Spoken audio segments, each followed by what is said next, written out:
여러분, 하나님께서는 사람들의 하나님이십니다. 사람을 창조하신 분이 하나님이시기 때문입니다. 사람이 진화했다고 믿는 사람들은, 그러니까 유인원에서 사람으로 진화했다고 믿는 사람들은 대체적으로 하나님의 존재를 부정하는 경우가 많습니다. 그런 사람들에게 하나님은 오히려 사람이 만들어낸 산물, 존재라고 그렇게 진화론자들은 기독교인들이나 유신론자들을 비웃기도 합니다. 그러나 성경에는 분명히 기록되어 있습니다. 하나님께서 자연 만물을 말씀으로 창조하신 후에 사람을 만드시고 그 모든 것들이 하나님께서 보시기에 심히 좋았더라라고 이렇게 창세기 1장에서 말씀하고 있는데요. 성경에 의하면 창조주 하나님께서는 어떤 알지 모르는 신이 아니라, 그러니까 성경에 기록된 하나님은 이름을 알 수 없는 어떠한 존재, 그러한 신이 아니라 여호와 하나님이시다. 여호와 하나님이 계시다. 그 하나님께서 이 세상을 창조하셨다라고 말합니다. 그래서 그 여호와 하나님을 믿던지 믿지 않던지 둘 중 하나입니다. 사람은 하나님을 믿던지 하나님을 믿지 않던지 둘 중에 하나인 신앙, 자기 신념 가운데 살아가는 것입니다. 그런데 거기에만 그치면 유대교나 기독교나 다름이 없습니다. 왜냐하면 유대교인들도 여호와 하나님을 믿기 때문입니다. 성경은 창조주 하나님을 믿는 믿음에서 더 나아가 그 창조주 하나님께서 이 땅에 성육신하셔서 모든 죄를 담당하시고 십자가에 못 박혀 돌아가신 예수님, 부활 승천하신 예수님, 다시 오실 예수님에 대한 고백이 있는 사람과 없는 사람을 명확하게 구분하고 있습니다. 그래서 성경은 예수님이 하나님이시며 구세주이시고 구원자이심을 믿음으로 고백하는 사람과 그렇지 않은 사람을 구분합니다.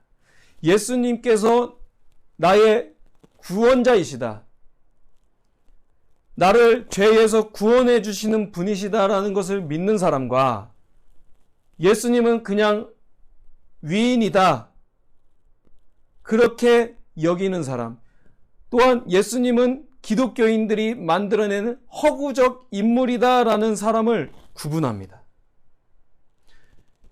여러분, 오늘 말씀을 보면 바울이 루스드라에서 복음을 전하는데요. 그가 루스드라에서 복음을 전한 이유는 순종하지 아니하는 유대인들, 그 유대인들을 하나님께로, 예수님께로 인도하기 위해서였습니다. 유대인들의 확고한 정체성 중에 하나는 무엇이냐면 바로 선민의식입니다. 그들은 자신들만 하나님께 택함을 받았고 그 외에 다른 이방인들은 하나님과 무관한 사람들이다 라는 의식 가운데 살아가는 사람들이 혈통적 유대인들, 현재 이스라엘 사람들이나 유대신앙교, 유대교인들입니다. 그러나 하나님의 구원의 계획은 히브리 민족 유대인들을 선택하셨습니다. 분명히 그들을 선택하셨지만 그 사람들, 유대인들 뿐만 아니라 히브리 민족의 전통을 갖고 있는 유대인들 뿐만 아니라 하나님을 믿는 사람들, 예수 그리스도를 구주로 영접한 그 사람들을 변하게 하시려고 선택하시고 그들을 믿음 가운데 살게 하시려는 계획이 있으셨습니다. 유대인들의 생각과 하나님의 계획은 확연히 다른 것입니다. 하나님께서는 예수 그리스도를 믿음으로 말미암아 그 예수 그리스도를 믿는 사람들을 의롭게 하시기를 원하셨고 그 믿음으로 살기를 바라시는 분이 바로 하나님이십니다. 그런데 유대교인들은 믿음으로 말미암아 의로워진다는 것을 믿지 않는 것이죠. 그래서 그들은 여전히 율법을 전통하고 메시아를 기다리고 있습니다. 그러나 기독교인은 그런 것이 아닙니다. 기독교는 메시아를 기다리지 않습니다. 물론 우리가 예수님의 믿음을, 예수님께서 다시 오실 것을 기다리지요. 그러나 우리는 이미 메시아께서 이 땅에 오셨다고 믿고 다시 예수 그리스도께서 오실 것을 믿는 사람들이 바로 크리스천인 것입니다. 예수님께서 지상에 계실 때에 예수님께서는 하나님께서 예수님께 담당하신 그 복음의 사명을 이루셨고, 또 유대인들이 율법이나 전통으로는 구원을 얻을 수 없다는 것을 깨닫게 하셨습니다. 그렇게 예수님께서 세상에 계셨을 때에는 복음 자체이신 분이시기 때문에, 예수님께서 복음 자체이시기 때문에 많은 사람들이 하나님과 하나님 나라를 알게 되었습니다. 유대 전통에 의하면, 율법에 의하면 하나님의 나라는 아직 도래하지 않은 것처럼 그들은 계속해서 메시아의 나라를 기다렸지만, 예수님께서 오심으로 말미암아 메시아의 나라가 이미 시작되었고 예수 그리스도의 통치가 있다는 것을 하나님께서는 알게 하신 것입니다. 그렇지만 예수님께서는 제자들과 함께 계셨다가, 제자들과 사셨다가 승천하셨죠. 이제 세상은 제자들로 인해, 예수님을 믿는 사도들로 인해, 그 복음으로 인해 살아가야 한다는 것이 되었다는 것입니다. 예수님께서 승천하신 후 그분은 성령으로 또 다른 보혜사로서 제자들과 함께 하시기를 바라셨습니다. 성령으로 함께 계신 분이 바로 예수님이십니다. 오순절 제자들에게 임하신 성령님은 예수님께서 하신 일들을 똑같이 제자들로 하여금 행하고 계셨습니다. 언제요? 바로 2000여 년 전에 사도들에게 임하신 성령으로 인하여 예수님께서는 그 예수님께서 지상에서 하셨던 일들을 그대로 재현하셨다는 것입니다. 예수님께서는 유대인들과 함께 하시면서 기록된 말씀을 알기 쉽게, 이해하기 쉽게 가르치심으로, 또한 귀신을 내쫓으시고 기적을 베푸심으로 하나님의 나라가 임하였다라는 것을 나타내셨는데요. 오순절 이후에 성령님으로 인해 제자들도 예수님께서 행하신 일들을 똑같이 행하게 됩니다. 사도행전을 가리켜서 복음행전이라고도 말하는데, 사도행전 1장부터 15장 말씀은 성령을 받았지만 여전히 이방인을 속되다고 여겼던 베드로를 통한 복음의 역사를 기록하고 있습니다. 사도행전 7장부터 맨 마지막 장인 28장까지는 예수님을 믿는 사람들을 붙잡고 핍박했던 그 사울이라고도 하는 바울의 회심을 통해 이방인들에게까지 복음이 전해지는 역사를 기록해 놓았습니다. 제가 말씀을 준비하면서 처음 발견한 사실이 하나가 있는데, 사도 베드로와 사도 바울은 유대인들을 대상으로 설교를 하는데, 그 유대인들의 역사, 나아가서 더 거슬러 올라가서 히브리 민족의 역사를 쭉 열거하고 설명한 다음에 예수님에 대해서 말씀합니다. 그 예수님께서 어떤 분이신지, 왜 예수님께서 십자가에 달려 못 박혀 죽으시고 부활하신지를 말합니다. 설교합니다. 그 후에 베드로는 미문이라고 하는 그 문 앞에서 구걸하던 사람을 요한과 함께 일으키는 기적을 보입니다.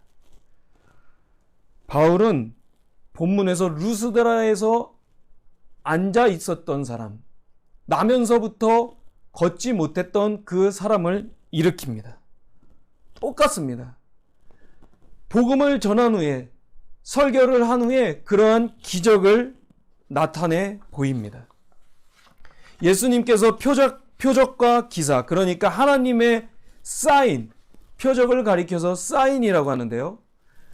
그 표적과 기사는 원더, 놀라움입니다. 그 놀라움을 나타낸 이유는 예수님께서 단순히 사람이 아니라, 우리와 똑같은 사람이 아니라, 그분은 사람이시지만 하나님이심을 나타내시려고 예수님께서는 표적과 기사를 나타내신 것이고, 또 예수님의 성령을 통하여 복음을 전했던 사도 베드로와 바울도 똑같이 그렇게 기적과 표적을 나타낸 것입니다.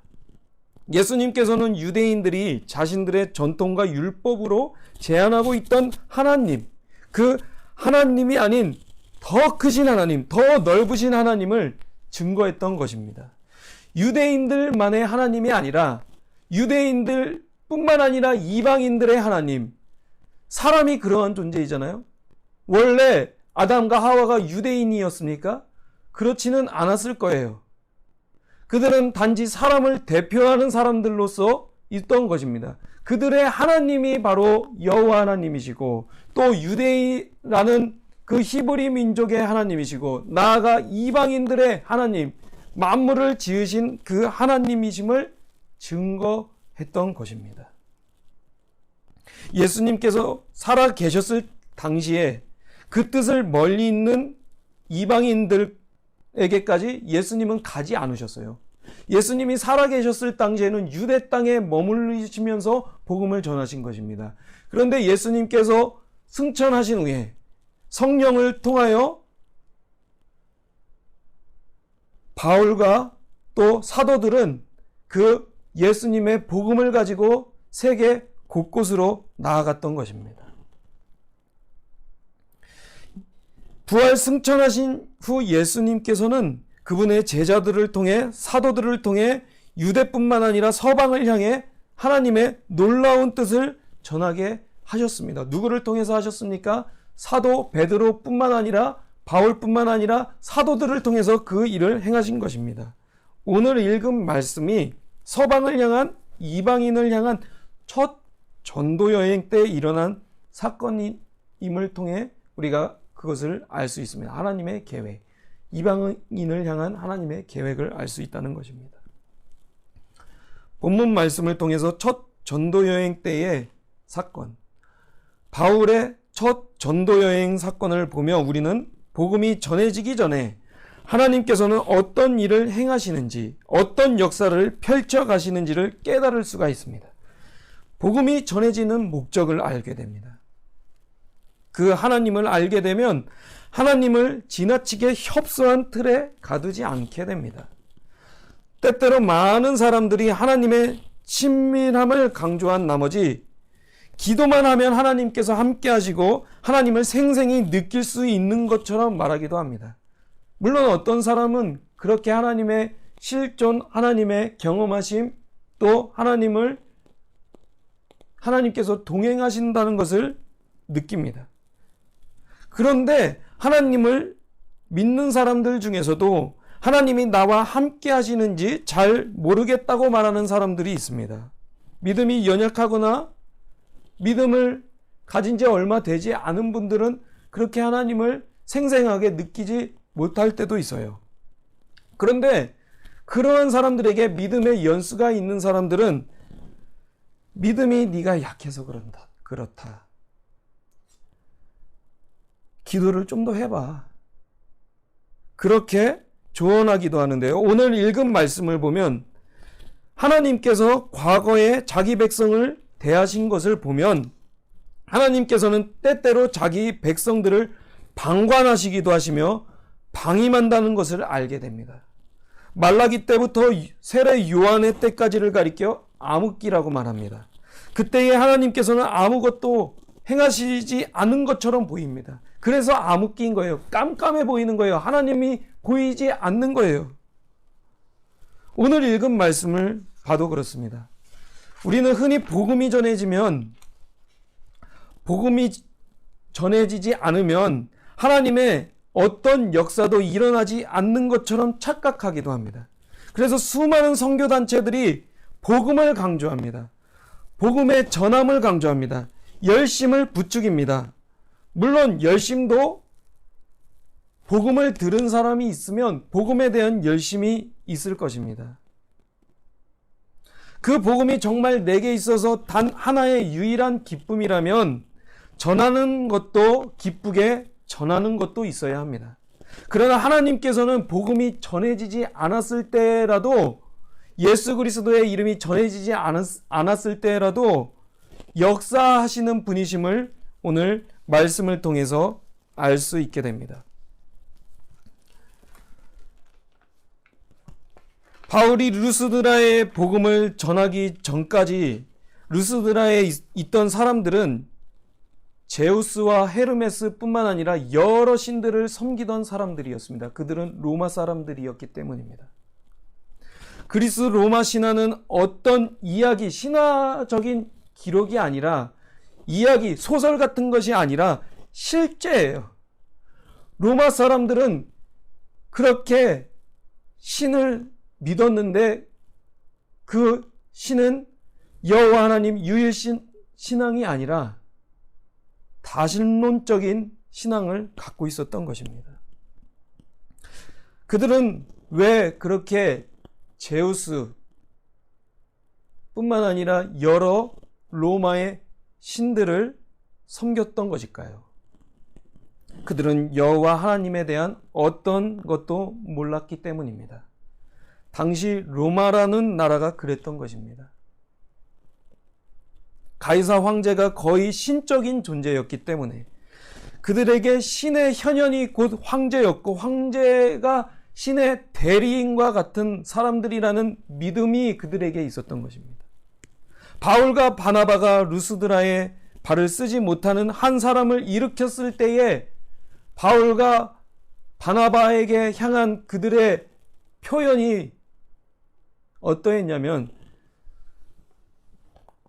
제사장, 그 당시의 제사장이 소와 화환들을 가지고 13절 말씀을 보니까 대문 앞에 와서 무리와 함께 제사하고자 했다라고 이렇게 말합니다. 제사를 준비했던 거예요. 근데 바나바와 바울이 그 소리를 듣고 옷을 찢고 무리 가운데 뛰어 들어가서 소리를 질러서 15절과 같은 말씀으로 그들에게 말합니다. 15절에 여러분이여 어찌하여 이러한 일들을 하느냐, 우리도 여러분과 같은 성정을 가진 사람이라. 여러분에게 복음을 전하는 것은 이런 헛된 것을 버리고 천지와 바다와 그 가운데 만물을 지으시고 살아계신 하나님께로 돌아오게 함이라 라고 이렇게 복음을 전한 이유와 목적을 말합니다. 바울과 바나바에 대한 그들의 태도, 그들의 반응은 호들갑이 아닙니다. 그들은 정말로 신이 사람의 모습으로 나타났다고 믿었기 때문에 그렇게 제사를 드리려고 준비했던 것이에요. 그러나 바울과 바나바가 그것을 만류하죠. 그들이 그렇게 말했던 이유는 하나님에 대한 어떠한 지식도 없었기 때문이었습니다. 그냥 막연한 신, 알지 못하는 신, 그 신에 대한 지식이 있었고 그들에 대한 숭배는 있었지만, 신앙은 있었지만 여호와 하나님에 대한 신앙이 없었기 때문이었습니다. 그러한 루스드라의 사람들을 보며 바울은 옷을 찢고 15절과 같이 말한 후에 16절에 이렇게 말씀합니다. 하나님이 지나간 세대에는 모든 민족으로 자기의 길들을 가게 방임하셨으나 그러나 자기를 증언하지 아니한 것이 아니니, 17절에 곧 여러분에게 하늘로부터 비를 내리시며 결실기를 주시는 선한 일을 하사 음식과 기쁨으로 여러분의 마음에 만족하게 하셨느니라 라고 이렇게 설교를 합니다. 하나님께서는 복음이 전해지기 전에도 자기를 증언하신, 하나님을 증언하신 형태가 있는데 그것이 무엇이냐면 바로 하늘의 비, 그리고